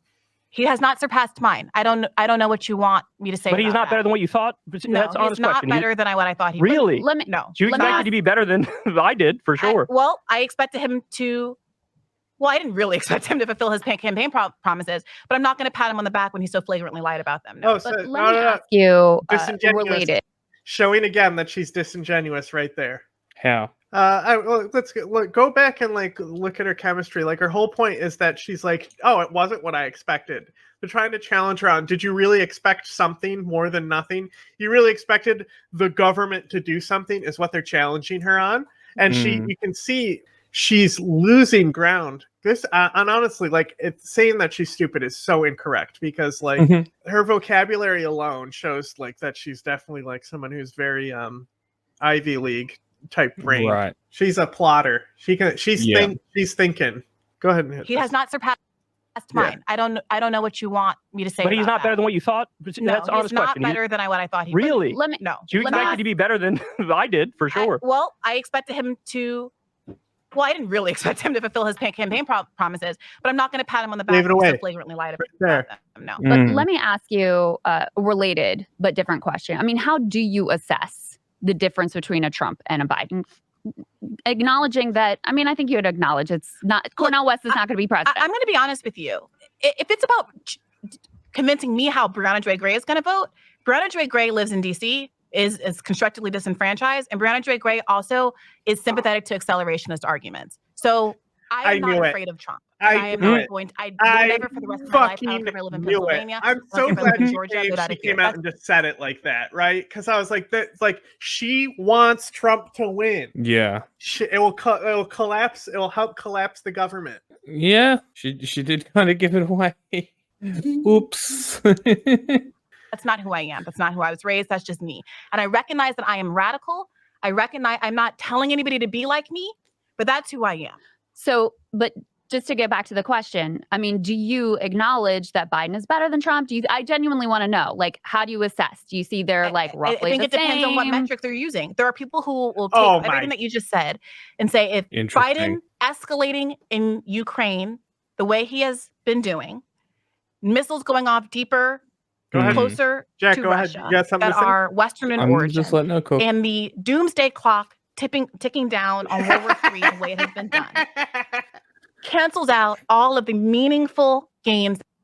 Briahna, genocide defender. I told you, bro. They always come back. Every single one. No matter what happens, they will always defend Russia. Always. It's great. It's great. And we know exactly who she's listening to. We know exactly the circles she's in. And I don't even know who the fuck she is. And I can tell you already, I know exactly. Rising. Rising? Yeah. What's that one? Oh, it's the one that Kyrstal and Sagar used to have. Yes. Yes. Interesting. Okay. One of the most disingenuous shows outside of Falun Gong media. Fucking hell. Yeah, okay. Yep. She's awful. That you just articulated so nicely. If it comes down to World War III versus that litany of achievements that you just... Hi, Briahna. It's not going to be World War III. Do you want to know why? Ukraine doesn't have nuclear weapons, you fucking idiot. articulated, there were people that, with the hindsight of living in the nuclear holocaust, would say, well, I guess that Trump actually was a better president. Who's more likely to get us to World War III, though? I definitely think it's Trump. I definitely think it's Trump more likely to get us World War III. I don't want to know what people think. You disagree? I want to know what you think. Do you think that that's accurate? Because to me, I look at the record. We don't know until history happens what history is going to do. I wouldn't have expected that under Biden we would have gotten in the middle of this war with Ukraine and Russia. I would not. That wasn't on my bingo card either. Yeah, but we know that Trump was actually more hawkish towards Russia than he built up on NATO's border. Obama he put was. troops on NATO's border. We know border. what he did with Iran. We know he said he was going to get out of Afghanistan. Biden actually did it. So we can evaluate these two things. We shouldn't believe anything that Donald Trump says about Ukraine. Crystal, hang on. This is literally. Crystal just said Trump negotiated out of Afghanistan. Biden actually did it. Biden withdrew on the date that Trump negotiated. He could have pushed it. It was the anniversary of the Doha talks. It just so happened to be on 9/11 because that's when the Doha talks were also held. Technically, they're kind of like it's an in between because they flew in, so it shifted the day back. It's just a vote blue no matter who a lesser two evils conversation. No, it's a let's discuss the facts and how you weigh them conversation. How about this? Biden can be 10 times better than Trump. Let's concede that for the sake of argument. I'm not voting for him. And millions of other people feel the same way because it has absolutely nothing to do with that. I don't know how else to express this to you guys. Kyle, it's not that there is a millions of votes not going to the Democratic Party. To recognize what are meaningful changes. But there is a realization that acknowledging gains when the possibility of what someone could be doing to help the population that elected them, when there is a huge gap there, it can be papered up by championing someone's accomplishments. And people are reluctant to give credit precisely because they think it will end the conversation about how much further people should be pushed. So it feels akin to saying, Jeff Bezos was walking down the street and he gave a $5 to a homeless person. It's not that. Oh my God. Don't you want to pat him on the back? And it's like, well, yeah, on some level, I'm glad the homeless guy can give his sandwich. But your framing of the student debt issue is accurate. Yes. Is precisely what the problem is. It's not a problem. Look, I am actually discussing the facts that I learned through reading 1,000 articles on the case. Now, if I bring up those facts and it triggers some idiots into hating me, so be it. They can hate me all they want. The facts still matter. What are you talking about? Okay, I didn't expect him to appeal the cases. He appealed the cases. I didn't expect him to do the Higher Education Act after the Supreme Court slapped down. He did the Higher Education Act. I didn't expect him to do any of it, and he did it. And this is something that if I said early on, Biden's going to do nothing on student loan debt, everybody on the left would have been like, you're right, he's going to do nothing. Now he does 5, 6 different things on it. And it's like people go, no, doesn't count. I'm not saying what he's doing is perfect. Obviously, the best thing to do is to wipe it all out through executive order. And he has the authority to do that. That'd be the best thing to do. He didn't do that. But can we at least acknowledge the facts of what went down? And I see this rugged insistence. Honestly, it's like Biden derangement syndrome among some people on the left. And it's like Democrat derangement syndrome among some people on the left. The fact that we can't all agree. Kyle. So here's the thing. The reason she's not moving on these positions is because she's evil. You know, you're trying to meet her on the middle ground. You can always, this is how it's really easy to identify. And it's so funny that she calls her podcast Bad Faith, right? This is how you identify bad faith actors. When you're sitting here being like, can't we just agree on this? Can't we just agree on this? Which isn't always the case because you can look at Sam Cedar debating the libertarian candidate, Larry. And Larry's, come on, Sam, we're going to agree on something. Come on. And Sam just berates him the whole time. So it's not always the case. But in this case, yes, she's not moving because she's not supposed to. No, exactly. Very quickly that, well, obviously Democrats are not 10 times better than Republicans. They're 100 times better than Republicans. And even if you are somebody who's a purist and you're on the left, you can acknowledge a W in the instances you get it while still pushing for more. I mean, a perfect example is what's happening in Minnesota right now. Minnesota has a 1-seat Democrat majority. We got universal free school meals, legal weed, carbon-free electricity by 2040, tax rebates for the working class up to $1,300 if you make under $150,000 a year. 12 weeks paid family leave, 12 weeks paid sick leave. They banned conversion therapy. They did red flag laws for guns. They did universal background checks for guns. They did automatic voter registration, public free college if you make under 80K, a ban on PFAs, which is the forever chemicals. And it's more socialism, the more stuff it does. And if it does a real lot of stuff, it's communism. Increase in K-12 school funding, sectoral bargaining for nursing home workers. These things are all not little wins. They are huge wins. And I still see this insistence like we're back in 2016 or something where people are like, no, Democrats and Republicans are either equally bad or actually jujitsu move, Republicans are the lesser evil. And I think it's idiotic. It's doomerist. It's nihilist. It's people who are refusing to acknowledge reality, and they'd rather narrative hump all day talking about Democrats are so bad, Democrats are so bad, Democrats are so bad, but oh yeah, I'm a leftist. Readjust himself. Going back to the student debt point, it is kind of telling to me, Kyle, that you so quickly you injected your own low subjective, personal, and low expectations sociopath into the argument. or narcissist. Because you can tell she let him talk about all that, but she was already prepared to what she was going to react and do, right? Yeah. So he's being genuine. She's plotting and gaslighting and manipulating the situation. Now, like before, she was constantly being like, "Oh, like like the damsel in distress, like, oh, dear me." The fainting couch, the fainting couch lady. Mm-hmm. Now she's using a quiet voice because the man is yelling. She's really good at it. She's really good at it. She's very manipulative. Mm-hmm. Because Joe Biden did more than I subjectively believed was possible, I am going to. You're accusing me of minimizing the accomplishments.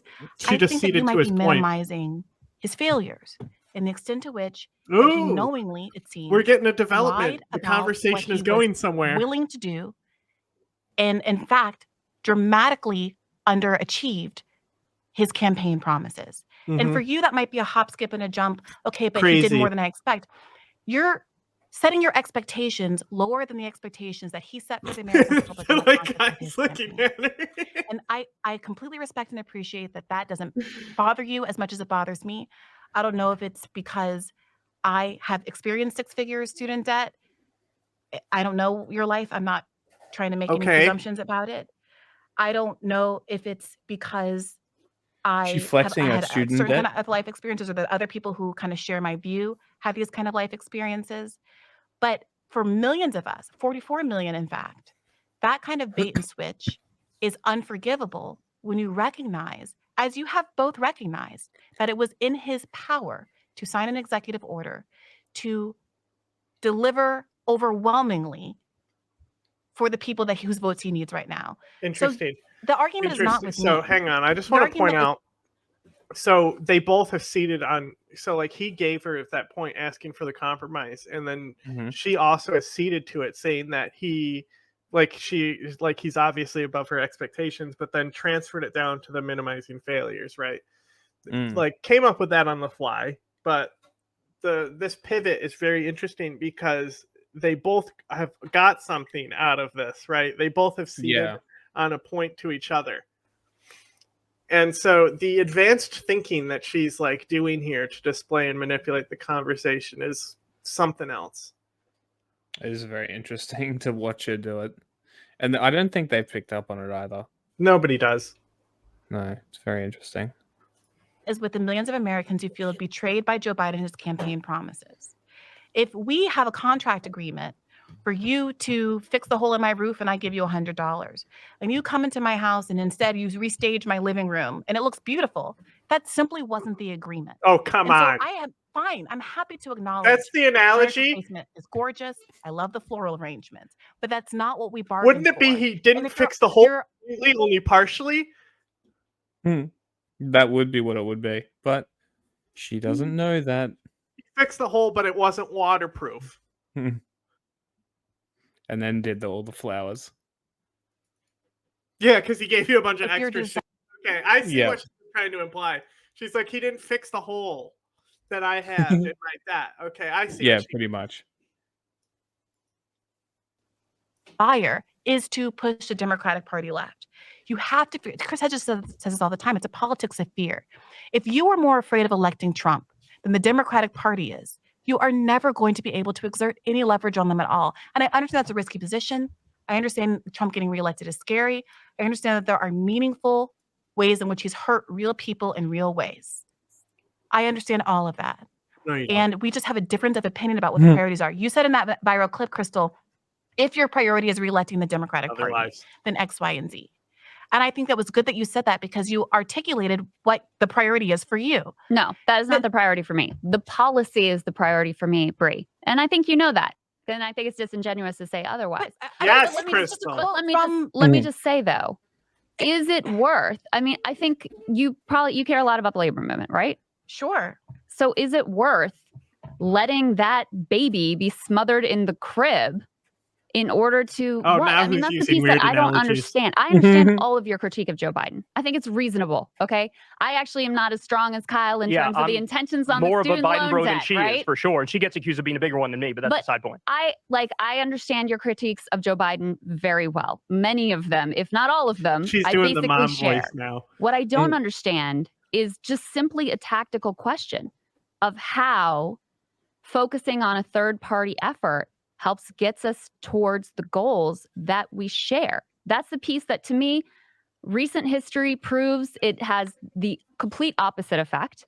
Whereas we do see actual progress that is possible made through the Democratic primary process. And I know you accept that. Like, you're not a Marianne hater. I'm not putting that on you whatsoever. Marianne. But I don't understand. She's just not an accelerationist. Risking the reelection of Trump and allowing a Trump union-busting NLRB to quash what is the most hopeful thing happening in American politics, which is the labor movement. I don't understand how that moves us forward. Like, that just doesn't compute for me. Well, for one, I'd say, and I don't mean to at all minimize the value of this latest ruling, but I have been heartened by the She never looks at them. energy and the gains made by the labor movement. No, I prior think to that. she's just doing a different strategy, which were enabled by the Biden NLRB. I mean, there were keys. The workers get all the listen. They do the work. I'm not trying to take anything away from them, but there were key decisions that were made in the Starbucks organizing drive, in particular, in the Amazon labor union drive as well, that enabled those workers to do their thing. That wouldn't happen under Trump. It feels as though, one, the question has been asked and answered feels. You don't agree with my priority. But no, I still don't understand it. And I'm may just be dense, but explain again. I agree with Kyle that ranked choice voting is a priority. Yeah. I believe that getting the Green Party more powerful, getting them federal matching funds, enables them to join in the Libertarian Party, which has been the most successful advocate for ranked choice voting in the country, to continue to further those efforts.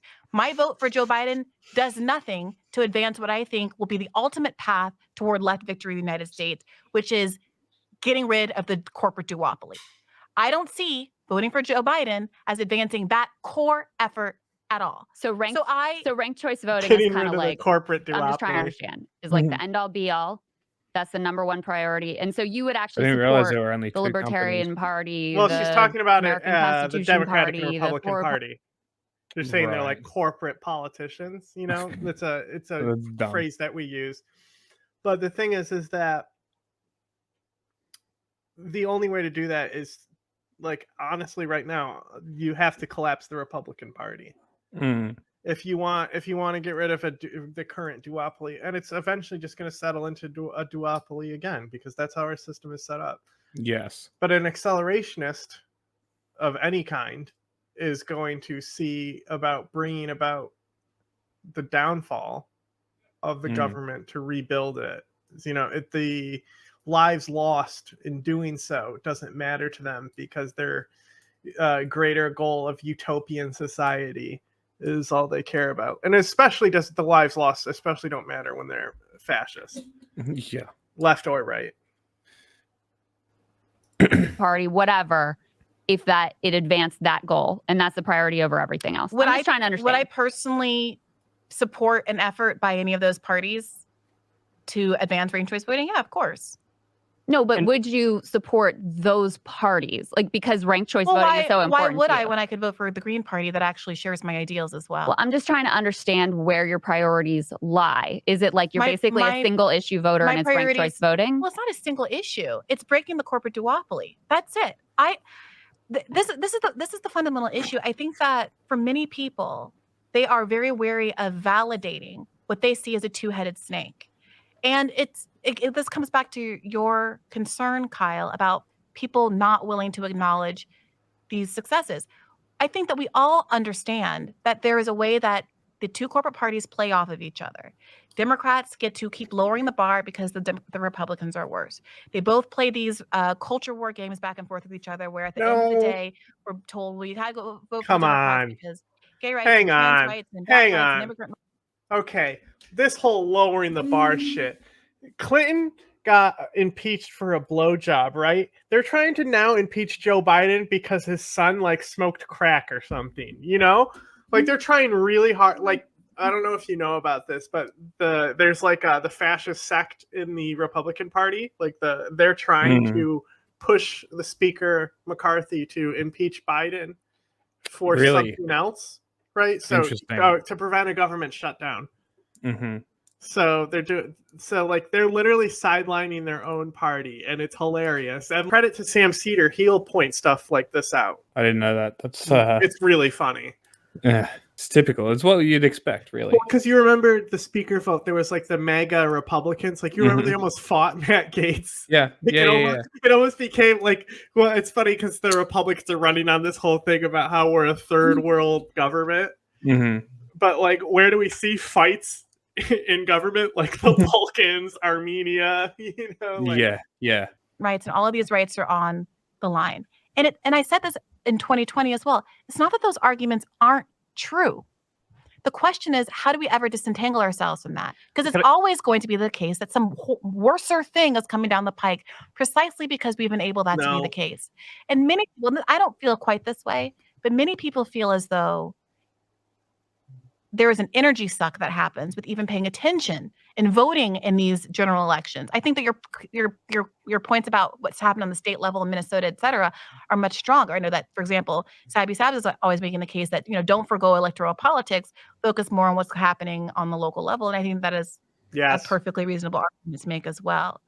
But I do think that there is a failure to recognize the extent to which there is a validation that takes place of the status quo, that people are trying to negotiate as they reckon with real gains. What do you expect? That the Biden administration has effectuated. Yeah, so let me respond to that. I don't want to validate the status quo as much as I want to acknowledge the positive things that exist and have happened recently, which I think is some evidence that in some ways, limited, but some ways, we are moving in a better direction. So let me share a point of agreement, because we've been arguing the whole time. It'd be nice to have a point of agreement real quick. If we wake up tomorrow and there's ranked choice voting everywhere, I would be the biggest Green Party simp on the planet. I would be insufferable. I would basically spend every day advocating for the Green Party. The reason I don't do that is because we don't have ranked choice voting, and I do feel like the choice is effectively just down to a Democrat or Republican in the general election, whoever they may be.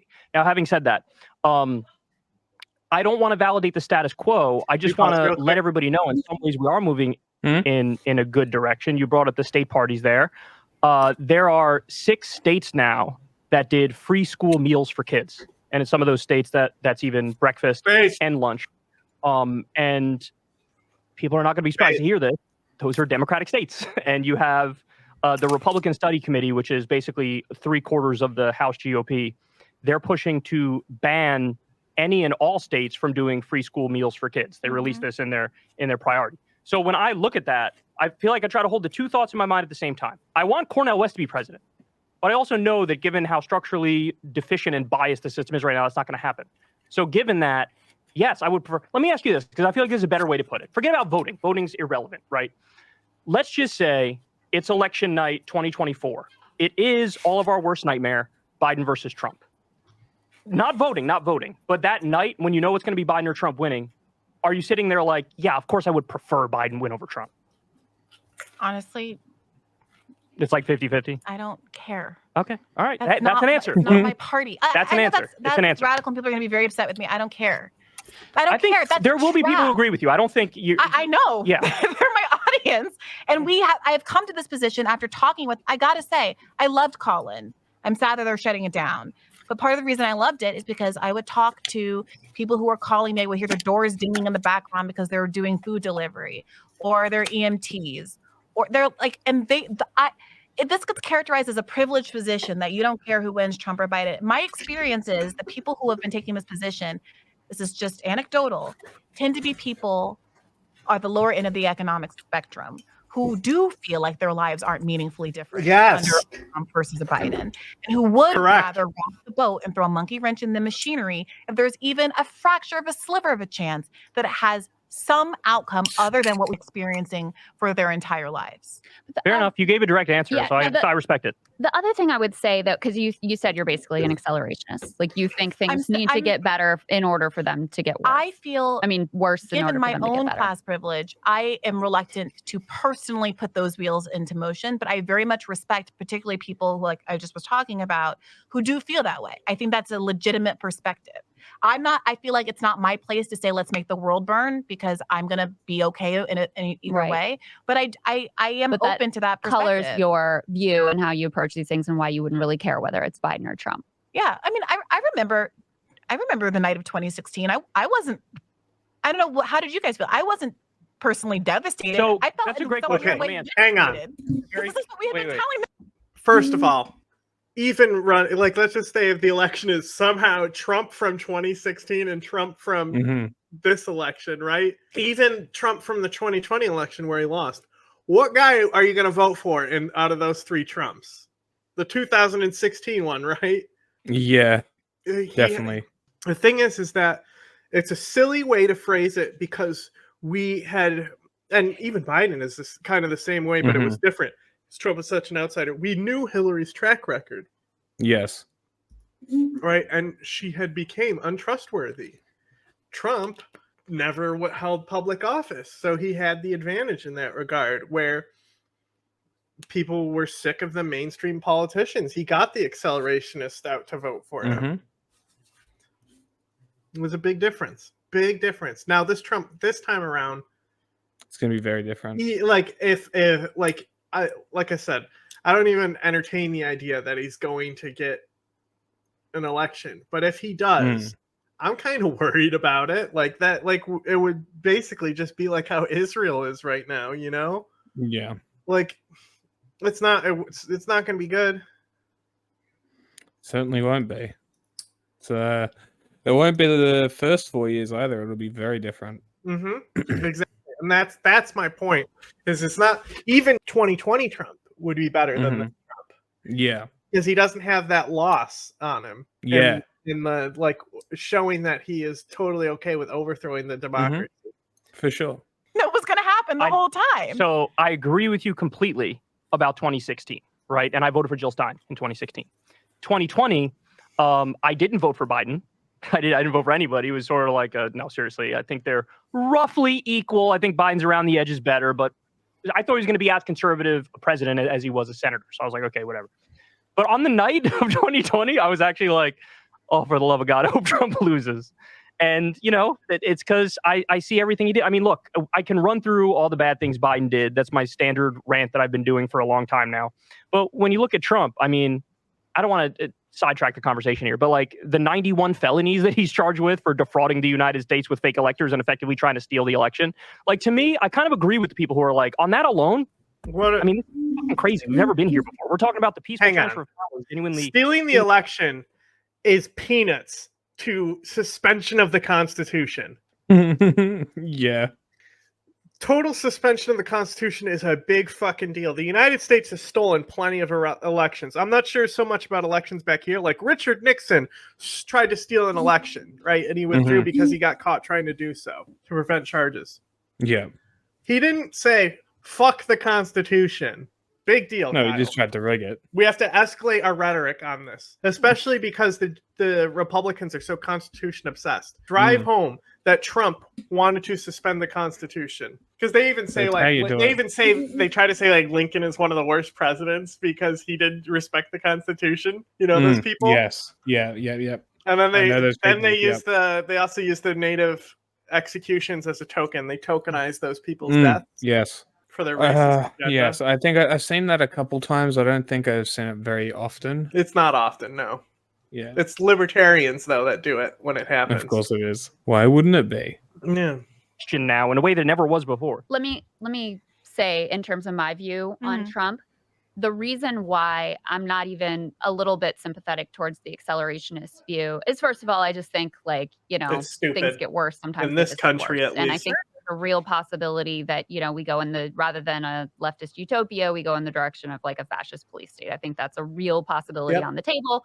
And if things get worse, I think that's probably more likely than the outcome we would like to see. I think we should not support accelerationist politics in any state with nuclear weapons. I agree. Like Russia as well. I don't want Russia to destabilize. There's a whole plot right now where Haqqani is basically trying to take over Pakistan. Interesting. No, I didn't. Imagine Haqqani with nukes. Yeah, that's a worrying scenario. Mm-hmm. In some ways, the worst part of the Trump era has been not that it has created a divisive politics, because I believe in a divisive politics. It's just about where the divides should be. And he has made politics all about just how do you feel about the person of Donald Trump. And I think that has been a significant barrier in terms of making any of the arguments that we want to make for a different world and better policies, et cetera. Because yeah, you could say, oh, they'll just say Ron DeSantis or whoever is worse than Trump. But you got to acknowledge there is something a little special about the dude who's going to like do a January 6th and like, have an insurrection, et cetera. He's a particularly potent villain that is weaponized very effectively. And so it creates a divisive politics that is divided along all the wrong lines. So that's why I'm not sympathetic to the view that like, oh, maybe if we elect Trump, somehow that'll make things better in an a process that's 3 years down the road or 3 decades down the road that no one can really explain. I'm not sympathetic to that because I've seen the way that Trump has made our politics worse in real time in a way that has not been beneficial. Well, for one, I would say to the extent that we are inching closer to fascism as opposed to the socialist utopia. Oh, come on. We got exactly here doing vote blue no matter who. So I don't think that any kind of concerted Green Party campaign or effort, third but party. That's not really. If we voted She's not even listening. listening. Al Gore would have been president. We would have never had Bush, and Hillary would have beaten Trump. So vote blue no matter who would have been. She's literally not listening. Milquetoast Democrats. Kyle is right. We would have had Al Gore. Now you're making the argument that it's third party spoilers' fault that Al Gore wasn't elected in 2000. Yes. No. I didn't say that. I'm saying you accused. It is though. No, the vote blue no matter who argument. I'm saying if people had quote unquote voted blue. I thought Bush stole the election. Yeah. Well, so it's complicated. It's more the Supreme Court. Okay. But yes, there was a spoiler third candidate in a swing state, which was Florida, right? And so the Supreme Court now Al Gore, that's the thing is like with this election, right? Like Al Gore could have continued fighting it. Like they try to say like Trump is just like doing the same thing, which is not true. Because Al Gore eventually it settled with the Supreme Court decision. And Al Gore didn't push it any further because he's not in a position to override the Supreme Court, whether he had more votes or not. The court decided. That's what it's there for. It was too tight an election. People are too confused by the ballots. And they tried to, they set it up to kind of do that thing with this, with like how they were like gaslighting people on mail-in ballots and stuff. Yeah. That's how they win. Interesting. Seems dodgy. No matter who, Democrats would have won every election. That's yeah. The point I'm making. Well, vote blue no matter who means everybody votes Democrat. For one, more registered Democrats in Florida voted for George Bush. I know, I agree with than they did Al Gore. Al Gore failed to win his own state. I'm not disagreeing with you. I agree with you on that. So I'm struggling with the argument here. What does George Bush? Then there's a you just said we got where we are now because of vote blue no matter who. And the point I was making is, in a real quote unquote vote blue no matter who, there would have been no Republicans elected if everybody votes Democrat. That's the point I'm making. Vote blue no matter who doesn't mean everyone votes Democrat. Vote blue no matter who means the Democratic Party uses coercion and guilt to get people to vote for it instead of delivering on what demonstrate overwhelming majorities of Americans want, which is left policies. That's what the pernicious nature of vote blue no matter who is, that it absolves the Democratic Party of having to look at polls that say 2/3. They do, but you can't frame it that way. Because so, like, if you go up to any like conservative and you ask them about labor and unions and supporting like unions and stuff, they'll be pro-union, be pro-labor. As soon as you say it's socialism, they'll be against it. And that's why the MAGA communist idiots are so funny. Because they do that. That's literally what they try to do, is they try to sell them on this while their mic doesn't work. Have you seen that video? It's so funny. I don't think I have, actually. It's like Haas, and he's at a thing, like a Trump convention, and his mic keeps shitting out, so they have to subtitle in what he's trying to say. It's like, so why would you release this? I haven't seen that, but I would like to see that. That's very funny. I'll send it to you. It's like something that's not worth like watching, but it's funny to just see his mic fuck up once and then be like, okay, I get it. It's funny. Of Americans don't want Joe Biden to run because he's too old, that 88% of Democratic voters want Medicare for all, that 60% of Floridians, a state that went for Trump, wanted a $15 minimum wage. But Joe Biden, whose praises we've been singing a lot today, purposefully stripped on order of the parliamentarian from must-pass COVID legislation, so that one core promise that he made to Bernie, as Bernie dropped out after like 3 days of not being, endorsed after 3 days after dropping out, was immediately thrown under the bus. But let me just to interject real quick, because I don't want you to get the misimpression that I'm not aware of the negative things around Joe Biden. He also said he was going to get back in the Iran agreement, did not get back in the Iran agreement. Oh, whoa, it's being negotiated. It is being negotiated in private. It's actually looking pretty good. Yeah. So wrong. How old is also this?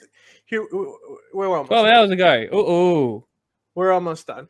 But Saudi Arabia is interesting because they're totally going away with killing these migrants, right? Because they're going to the G20 matters more than the migrant lives that they murdered on their border. They're totally going to get away with it. Of course they will. Murder a journalist, that's too far. One guy, too far. A bunch of Ethiopian Tigrayans, who gives a shit? To Saudi Arabia as a country as they do a genocide, where he's still sanctioning Afghanistan. He's super conservative on the border, almost to the point of being Saudi Arabia is doing genocide. Is he talking about Yemen? He said nothing of that. Things around Joe Biden. He also said he was going to get back in the Iran agreement, did not get back in the Iran agreement. We're still terribly cooked to Saudi Arabia as a country as they do a genocide, where he's still sanctioning Afghanistan. So he's talking about Yemen. Yeah. Yemen is also like over.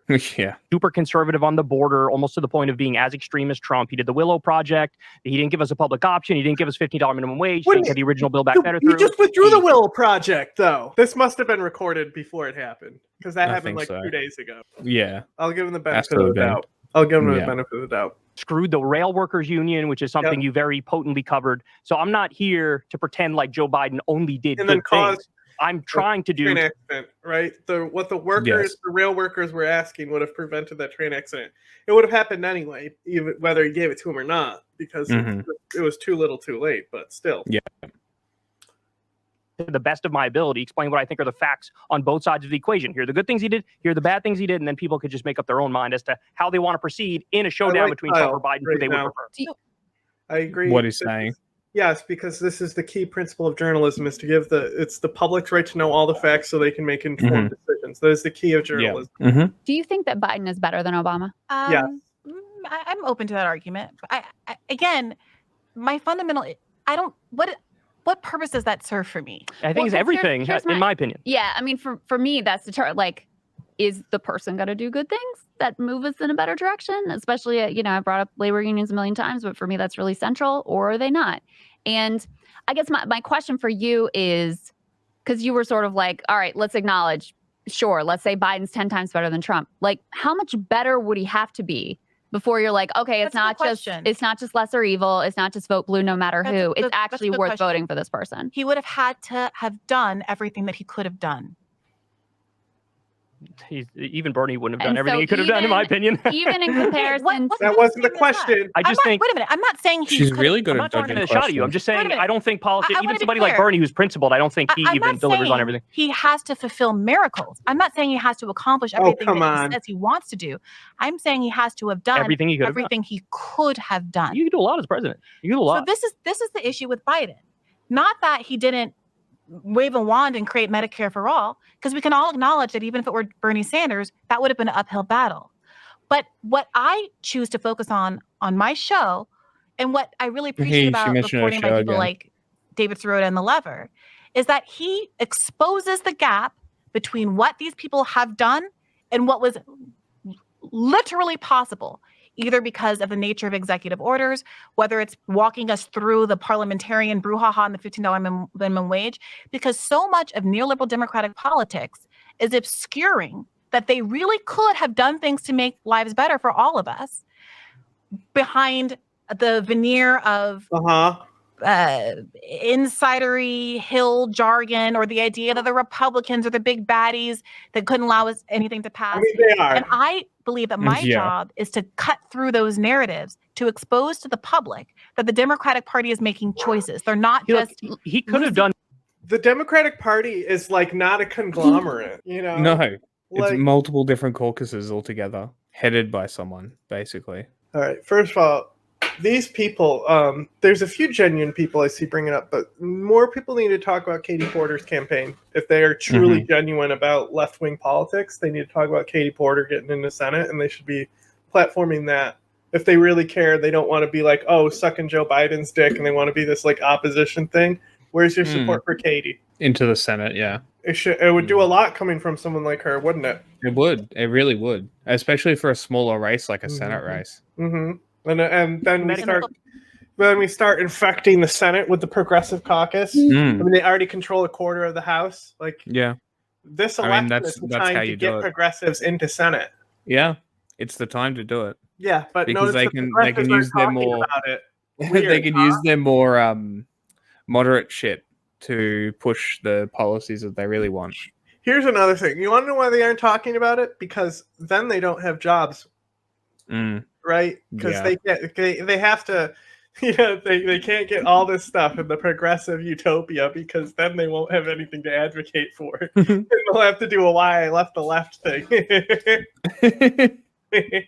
Football. I'll go even further than you. I agree. He could have done Medicare for all with the stroke of a pen. And it was David Dayen over at the American Prospect who laid this out, who said basically, look, under a national emergency, you have the authority under Obamacare to basically do single payer healthcare. And they did it, I think, in Libby, Montana, because there was some issue there with health. So he had the ability to do it. So I agree with you. He could have done that. He didn't do that. The only point I was trying to make is that even with somebody like Bernie, I think there would be a little bit of a gap between what he says when he's on the podium and if he were to actually be president. I think a guy like Bernie would deliver on way more of the stuff that he says, because I think he's more honest among government officials. But certainly Biden, there's definitely going to be a gap there between what he says and what he would do. But to be fair, like I said before, I do think Biden kind of ran as he wasn't as conservative as like Mike Bloomberg in the 2020 race, but he was pretty conservative. He was running as a pretty conservative Democrat, in my opinion. Yeah, he was, but he still said, we're going to get a $15 minimum wage.